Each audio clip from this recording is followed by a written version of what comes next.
হযরত শাহজালাল আন্তর্জাতিক বিমানবন্দরে অজ্ঞান পার্টির মূল হোতা তাইজুল ইসলামকে গ্রেফতার করেছে এয়ারপোর্ট আর্ম পুলিশ ব্যাটালিয়ন। শনিবার রাতে অভিযান চালিয়ে তাকে গ্রেফতার করা হয়।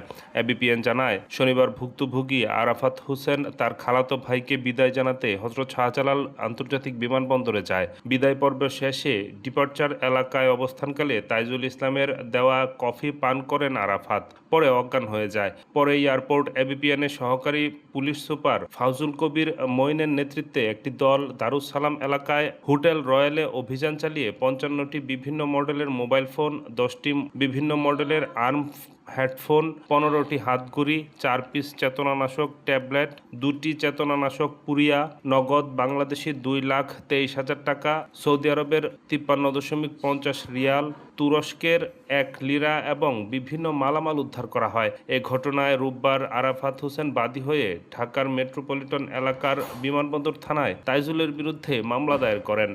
তার সাথে আমরা কথা বলে জানতে পেরেছি যে তার সাথে আরো ৪-৫ জন আছে, বাট তাদের আমরা এখনো ধরতে পারিনি বা আমাদের অভিযান অব্যাহত আছে। আমরা অবশ্যই তৎপর আছি যেন আগামীতে এই ধরনের কোনো চক্র এখানে এয়ারপোর্টের যাত্রী বা সহযাত্রীদের কোনো প্রকার অসুবিধা করতে না পারে বা এই ধরনের অজ্ঞান পার্টির খপ্পরে না পারে, সেক্ষেত্রে আমরা তৎপর আছি।